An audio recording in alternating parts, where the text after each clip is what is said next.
पहले तो हम लोग टॉप 20 मैथ को देखेंगे और पहला क्वेश्चन ही धमाकेदार है, धमाकेदार है पहला क्वेश्चन ही, जिसमें कि आप देख पा रहे हैं कि ट्रिगोनोमेट्री का क्वेश्चन है। Sine theta minus cos theta is equal to 0 पहले चतुर्थांश में कोण है। इसका लिखने का मतलब यह हुआ कि सभी कोण पॉजिटिव है। इसका लिखने का मतलब यह हुआ कि सभी कोण पॉजिटिव है। पहला चतुर्थांश में ऑल पॉजिटिव होता है। तो sine cube theta 3 cos cube theta का मान, तो सबसे पहले बात तो जो दिया हुआ है उसको लिखिए। ये दिया हुआ है sine theta minus cos theta बराबर 0। ये तभी संभव है जब थीटा का मान 45 डिग्री हो, और नहीं तो ज्यादा से ज्यादा आप क्या करिएगा कि साइन थीटा इधर, कॉस उधर चला जाएगा तो उधर कॉस थीटा।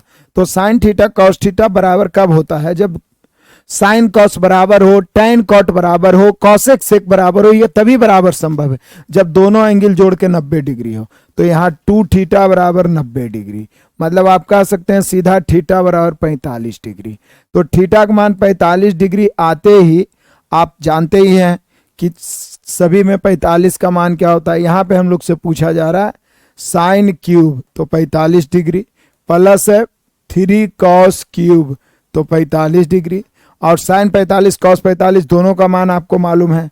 1/√2 के क्यूब करिएगा प्लस 3 इंटू 1/√2 के क्यूब करिएगा, तो यहाँ पे आपको मिलेगा 1/√2 का क्यूब 2√2 होगा, क्योंकि √2 गुना √2 गुना √2 3 बार आएगा, तो एगो √2 बाहर निकल जाएगा 2। यहाँ पर भी प्लस 3 गुना 1/, यहाँ पर तो सिर्फ √2 ही होगा ना, बाद में स्क्वायर होने के बाद, क्यूब होने के बाद 2√2 हो जाएगा, 2√2 हो जाएगा, 2√2 हो जाएगा। तो चलिए अब आगे बढ़ते हैं। यहाँ पे आइए, तो 2√2 एलसीएम ऊपर हो जाएगा 3×4, तो 2 दूनी 4 हो गया। और फिर नीचे वाला √2 से यदि हम 2 को काटना चाहेंगे तो √2 बार में कट जाएगा। तो फाइनली जो हमारे पास आंसर आया है वो √2 आया है। फाइनली जो हमारे पास आंसर बचा वो √2। तो यहाँ पे आप देख पा रहे हैं केवल √2 बचा, क्योंकि यहाँ 1/2√2 हुआ, 1 के क्यूब करिए चाहे नहीं, यहाँ 3 गुना 1/2√2, तो 2√2 एलसीएम, एक इधर 3 का 3 4, 2 दूनी 4, ऊपर 2 बचा, नीचे √2, तो नीचे वाला से फिर काटेंगे तो केवल √2 ऊपर में बच जाएगा, ऊपर में बच जाएगा √2। आप देख लीजिए बढ़िया से, कोई दिक्कत परेशानी है मेरे प्यारो तो बताइएगा। बढ़िया है, मजा है, आनंद है, कोई दिक्कत है?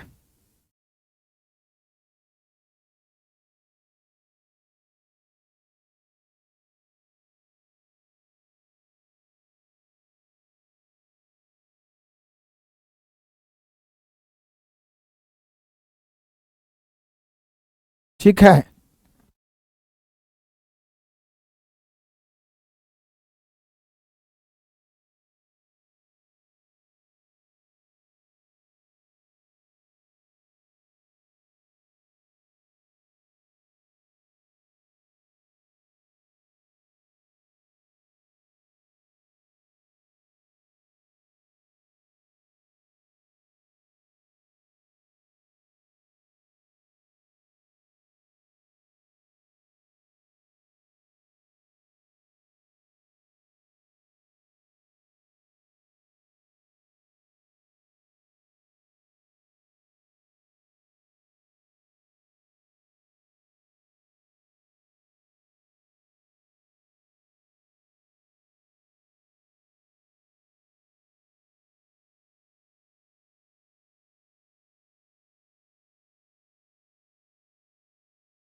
हेलो हेलो, ठीक है।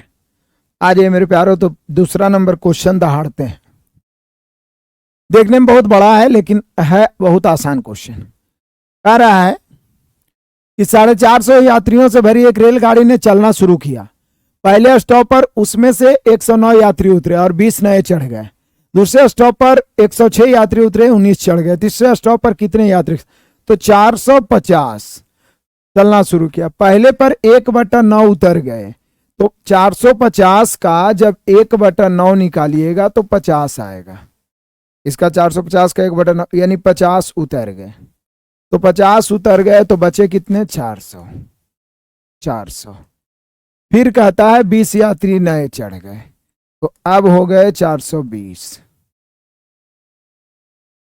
अब कहता है यहां पर 1/6 उतर गए, तो यहां पर माइनस 420 का 1/6 कितना होगा? तो 420 का 1/6 निकालिएगा तो 6 से 42 70 होगा। इतना माइंडे में करिएगा। तो 70 उतर गए, तो कितना हो गया हम सभी का? 420 में से 70 घटाइए तो 350 हो गया। फिर कहता है 19 यात्री चढ़ गए, तो अंततः तीसरे स्टॉपेज पर कितना लेके पहुंचा? तो 369 यात्री के साथ तीसरे स्टॉपेज पर पहुंचा। कोई दिक्कत नहीं है। 1/9 माइंड में कैलकुलेट किए, या यहाँ पर हम लिख दिए हैं 50 उतर गए, 20 चढ़ गए, 20 जोड़ दिए। यहाँ इसका 1/6, तो 420 का 1/6 करिए तो 70 उतर गए, फिर 19 छोड़ गए। बस जोड़ना घटाना। क्लियर है मेरे बहादुरों? कोई दिक्कत परेशानी है तो बताइए। आ जाइए, बहुत ही मजेदार आनंदित करने वाला। कहता है 16 आदमी एक कार्य को 24 दिनों में पूरा कर सकते हैं। 16 आदमी एक कार्य को 24 दिनों में पूरा कर सकते हैं। 24 महिलाएं उसी कार्य को 32 दिनों में पूरा कर सकती है।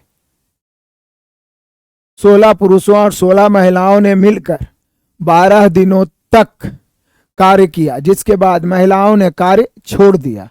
2 दिनों में शेष काम पूरा करने के लिए कितने और पुरुषों को काम पर लगाया जाए? तो जब कभी भी काम करने वाले अलग अलग दक्षता के लोग हों, पुरुष, महिला, पुरुष, लड़का, पुरुष, बच्चा, तो सबसे पहले हम लोग रेशियो निकालेंगे। 16 आदमी एक कार्य को 24 दिनों में पूरा कर सकते हैं। 24 महिलाएं उसी कार्य को 32 दिनों में पूरा कर सकती हैं। तो कहता है 16 आदमी एक काम को 24 दिनों में पूरा कर सकते हैं, तो 16 मैन 24 दिनों में बराबर 32 वोमैन उसी काम को कई दिन में? 16 पुरुष 24 दिनों में, 24 महिलाएं सॉरी, 16 आदमी 24 दिनों में, 24 महिलाएं, 24 वोमैन 32 दिनों में। तो बाद में देखेंगे, पहले रेशियो निकाल लेते हैं। 24 कट गया, 16 का 16, 16 दूनी 32। जब 2 या 2 से अधिक राशि बराबर हो तो कोफिशिएंट उलट जाता है। यहां देखिए 2:1।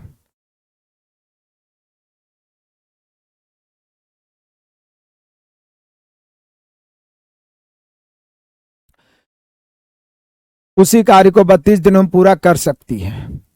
अब आ जाइए, किसी एक को लेकर चलेंगे। बोल रहा है क्या कि 16 पुरुष और 16 महिलाओं ने काम करना शुरू किया। 12 दिनों तक काम किया, जिसके बाद महिलाओं ने काम छोड़ दिया। 2 दिनों में शेष काम को करने के लिए कितने पुरुष था? पहले किसी एक को लेकर चलिए। 16 आदमी, तो 16 दूनी 32 24 दिन में, या 24 महिलाएं 24 से कहें 24 32 दिन में। किसी एक को लेकर चलिए, तो सूर्य वाला लेकर चलिए। 16 आदमी, तो 16 आदमी, तो आदमी को 2 से गुना, तो 16 दूनी 32 कितना? 24 दिन में। अब इसी काम को कह रहा है कि पहले 16 पुरुष और 16 महिलाओं ने काम शुरू किया। तो 16 पुरुष मतलब 16 दूनी 32 और 16 महिलाएं 16 का 16, यानी 32 16 48। कई दिन किया? 12 दिन किया। उसके बाद कहता है 12 दिन करने के बाद महिलाओं ने छोड़ दिया। 2 दिन से शेष कार्य करने के लिए कितने और पुरुष चाहिए? तो 16 पुरुष तो पहले से है 16 दूनी 32। 16 पुरुष 16 महिला काम शुरू किए हैं, तो 16 पुरुष तो पहले से है 16 दूनी 32। और कई पुरुष चाहिए? तो और मान लिया जाए x पुरुष चाहिए, तो पुरुष को कैसे गुना करिएगा? 2 से, तो +2x बरा कई दिन में हो जाएगा। तो बोल रहा है कि 2 दिन में शेष काम हो जाएगा। तो बस x का मान निकाल दीजिए। कुछ कटता है कॉमन लेके तो काट सकते हैं आप, और नहीं कटता है तो फिर कैलकुलेशन तो बोले सर कम से कम 2 तो कट ही रहा है। 2 2 6 12 और 12 दूनी 24, और भी कट सकता है, 2 कॉमन लेके। यहाँ पर 2 है, ये 16 दूनी 32 हो जाएगा। यहाँ 2 तिया 6 और यहाँ 2 छके 12। अभी 32 छके 6 दूनी 12 2 बचा, 1 6 तिया 18 19 192 बराबर 48 दिया 144, ये गुना हो गया और प्लस इधर हो गया 16 प्लस x। अब आप गौर से देखिएगा तो आपको पता चलेगा यहाँ पर बहुत ही बेहतरीन ढंग से 144 इधर 192 में घटा दीजिए। सॉरी 144 नहीं, 144 है 116, 144 116 होता है 160, 160 इधर घटेगा तो 192 में तो बचेगा 32। यानी कितने पुरुष की और आवश्यकता है शेष काम को 2 दिन में करने के लिए? 32 पुरुष की। 32 पुरुष की आवश्यकता है। कितने पुरुष की आवश्यकता है?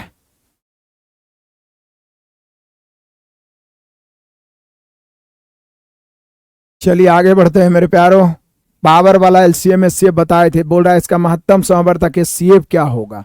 तो मैं जब जब आता है इसका नोट भी लिखाता हूं कि पावर वाले का एलसीएम, पावर वाले का पहला नंबर एलसीएम बराबर सभी राशि, मतलब जितना भी 2 3 5 7 13 अभाज्य पर ही पावर रहेगा तो सभी राशि एंड मैक्सिमम पावर, बड़का पावर, एकदम अपने भाषा में समझ जाइए। मैक्सिमम पावर, सभी राशि एंड मैक्सिमम पावर, मतलब सभी राशि और बड़का पावर। और एचसीएफ ज्ञात करना हो तो एचसीएफ बराबर होता है कॉमन राशि एंड मिनिमम पावर, कॉमन राशि एंड मिनिमम पावर। सभी राशि मैक्सिमम पावर, कॉमन राशि मिनिमम पावर, सभी राशि मैक्सिमम पावर, कॉमन राशि मिनिमम पावर, सभी राशि मैक्सिमम पावर, कॉमन राशि मिनिमम पावर, सभी राशि मैक्सिमम पावर, कॉमन राशि मिनिमम पावर। तो यहाँ पे देख लीजिए एचसीएफ पूछ रहा है, तो एचसीएफ ये वाला है और ये वाला है, तो इसमें कॉमन क्या क्या है? एचसीएफ बराबर, तो याद रखिएगा ना, एलसीएम पूछेगा तो सभी राशि लिख दीजिए और बड़का पावर, और एचसीएफ पूछेगा तो आप कॉमन राशि लिखे। तो यहां पर कॉमन कौन कौन है? 2 कॉमन है, 3 कॉमन है, 5 कॉमन है, 7 कॉमन है। अब 2 पर कम से कम कितना पावर है? तो बोलिए 2। 3 पर कम से कम कितना पावर है? तो 4। 5 पर कम से कम कितना पावर है? तो 3। तो यही हुआ हम सभी का एचसीएफ। तो देख लीजिए ऑप्शन कि 2 के स्क्वायर 3 पर पावर 4 5 के क्यूब, 2 के स्क्वायर 3 पर पावर 4 5 के क्यूब। अब यदि यहाँ पे एचसीएफ पूछता है, एलसीएम पूछता है, एलसीएम भी आप जान ही लीजिए, तो 2 है 3 है 5 है, जितना नजर आ रहा है सब लिख दीजिए। 3 है 5 है 7 है, इसके अलावा और कोई अभाज्य संख्या नजर आ नहीं रहा है।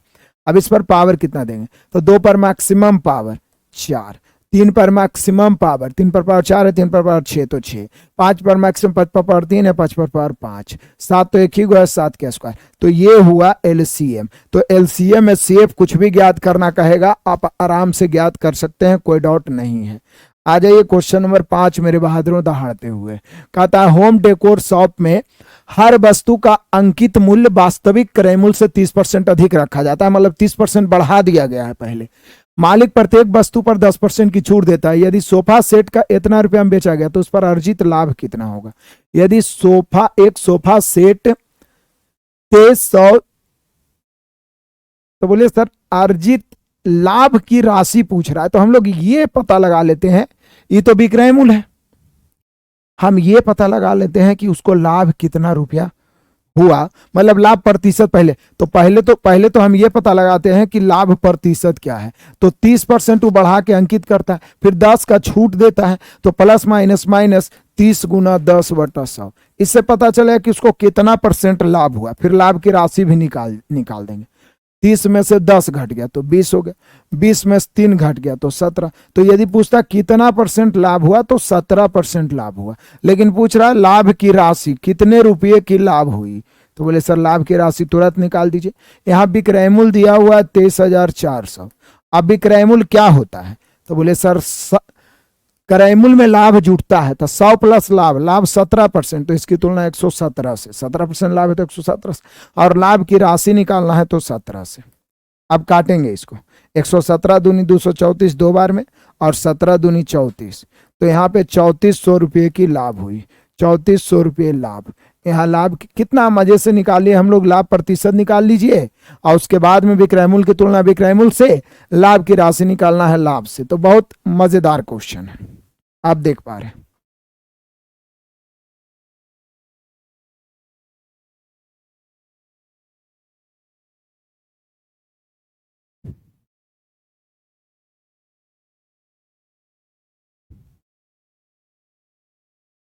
बढ़े आगे।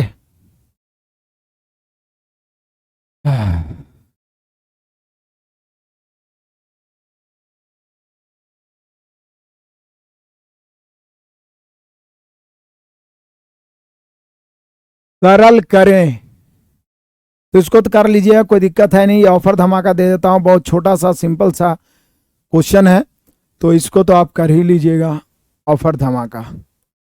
बस देख लीजिएगा, ब्रैकेट ब्रैकेट का ध्यान रखिएगा, ढेर सारा क्वेश्चन आप किए हैं, जल्दी से बनाइए इसको।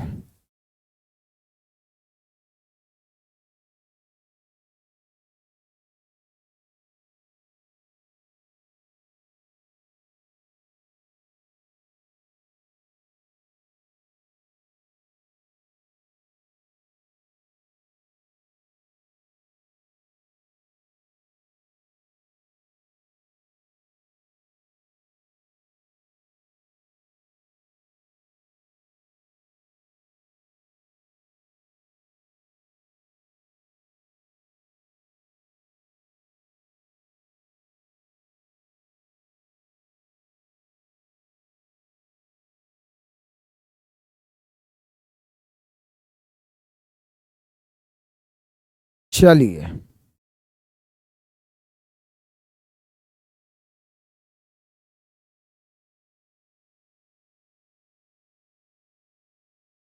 बन जाएगा ना, चलिए छोड़ते हैं, आगे बढ़ते हैं इसको। हेलो हेलो, अगला क्वेश्चन कहता है मेरे प्यारो, यदि कोई धनराशि साधारण ब्याज की 5% वार्षिक दर से 2 वर्ष बाद इतना रुपया हो जाता है, तो साधारण ब्याज ऐसा ही सीधा दर गुना समय होता है, तो 5 दूनी 10। यहाँ बोल रहा है 26,400 रुपया हो जाती है, मतलब इसकी तुलना 110 से, और धनराशि निकालना है 100 से। जल्दी से इसको काटिए, काटने छाटने के लिए आपके पास पेन है, एकदम जितना काटिए छाटिएगा ना मैथ उतना थर थर आएगा एकदम से। सर नया वाला बैच बीएसएससी का रिकॉर्डेड वीडियो कौन फोल्डर में है, तो उसका अलग से बना होगा मैथ महायज्ञ करके, ऑल इन वन बैच से हैं। अभी तो एक क्लास हुआ ही है। यदि निम्न आंकड़ों का बहुलक 12 है, बहुलक मतलब जिसकी संख्या बहुत है, तो के का मान ज्ञात करें। यदि इतना इतना इतना, तो बोलिए कि सर डाटा दिया हुआ है 11, 15, 8, 9 के 11, तो यहाँ पर 11 भी डबल है और 12 भी डबल है, और चूंकि बहुलक बहुलक यहाँ बोल रहा है कि बहुलक 12, तो बहुलक 12 तभी संभव है, तभी संभव है, बहुलक 12 तभी संभव है, तभी संभव है जब जब के का मान के बराबर 12 हो, के बराबर 12 हो। क्योंकि बहुलक किसको कहेंगे, जिसकी संख्या अधिक रहेगी। तो यहाँ 11 भी दूगो है, 12 भी दूगो है, एगो के है, तो के को भी 12 बना देंगे, तो के एक ज्यादा हो जाएगा, तो ये बहुलक हो जाएगा, ये बहुलक हो जाएगा। आ जाइए आगे बढ़ते हैं। यहाँ है मेरे प्यारों कि a प्लस बी के होल स्क्वायर माइनस, मैंने आपको बार बार ये दो फार्मूला बताया है, ये दो फार्मूला हर बार मैंने आपको बताया कि ये फार्मूलाज आप याद रखिएगा। हालांकि बचपन का ये सब फार्मूला है। पहला फार्मूला तो हम सभी जानते हैं कि a प्लस बी के होल स्क्वायर बराबर a square plus B square plus 2ab होता है। फिर a माइनस बी के होल स्क्वायर बराबर a माइनस बी के होल स्क्वायर बराबर होता है a square plus B square minus 2ab, a square plus B square minus 2ab, A square plus B square minus 2ab, यही ना होता है। a प्लस बी के होल स्क्वायर बराबर a square plus B square plus 2ab, a minus B के whole square बराबर होता है a square plus B square minus 2ab। तो आप देख पा रहे हैं कि इसको जब जोड़िएगा तो एक फार्मूला बनेगा, a प्लस बी के whole square plus a minus B के होल स्क्वायर बराबर होगा 2 into A square plus B square. उसके अलावे दूसरा फार्मूला बनेगा a प्लस बी के whole square minus A minus B के होल स्क्वायर बराबर 4ab। मतलब जब प्लस करिएगा दोनों का होल स्क्वायर का तो 2 into A square plus B square. तो यहाँ पे आप देख रहे हैं कि बीच में माइनस है, तो बीच में माइनस है तो ऊपर हो जाएगा 4ab। तो 4 इंटू 542 और गुना 321 और नीचे ऑलरेडी है 542 गुना 321। बोलिए कि सर जिसको फार्मूला याद रहेगा इतना लिखेगा ही नहीं, डायरेक्ट आंसर 4 मार देगा। डायरेक्ट आंसर 4 मार देगा option number B. Direct answer 4 मार देगा ऑप्शन नंबर बी। आगे बढ़ते हैं, कोई दिक्कत?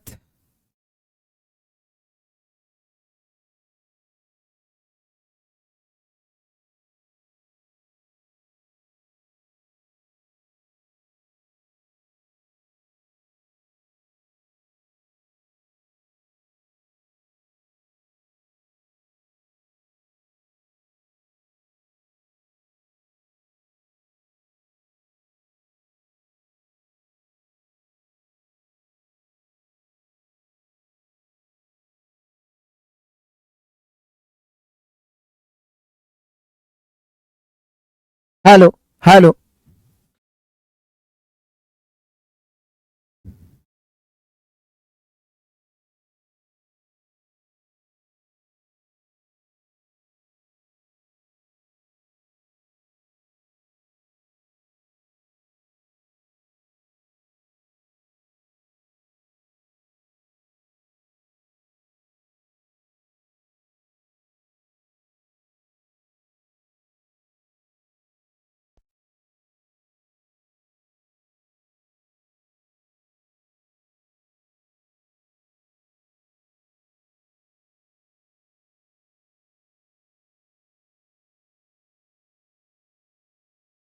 Hello hello.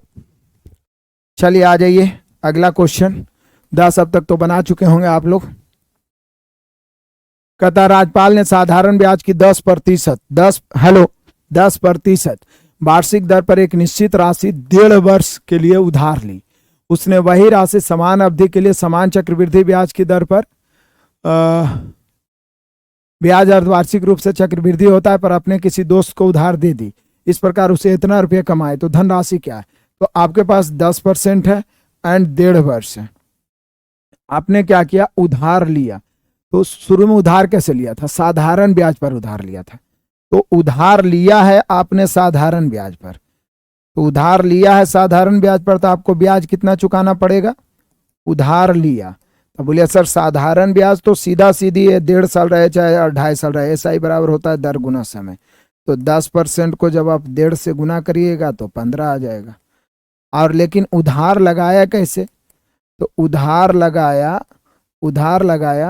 अर्धवार्षिक उधार लगाया अर्धवार्षिक। तो यहाँ दर हो जाएगा आधा 5% और समय हो जाएगा 1.5 वर्ष के बदले 3 वर्ष, क्योंकि अर्धवार्षिक में दर आधा और समय दुगना। अर्धवार्षिक में दर आधा और समय दुगना।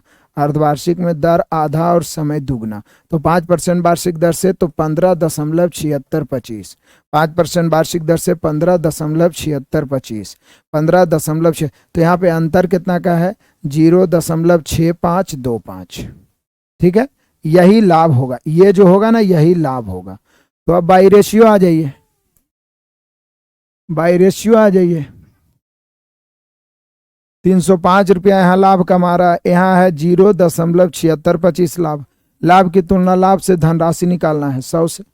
धनराशि ना चाहिए महाराज कि धनराशि बताइए, तो धनराशि निकालिए। अब इसको काटिए, पॉइंट काटिएगा, ऊपर 10,000 चला जाएगा क्योंकि 4 शून्य है। फिर 25 से काट दीजिएगा तो ये 4 बार में कट गया।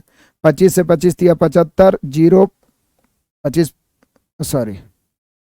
25 दिया 75, बच गया 1 12, तो 0 25 5 125, 305 कट गया, बच गया 40,000।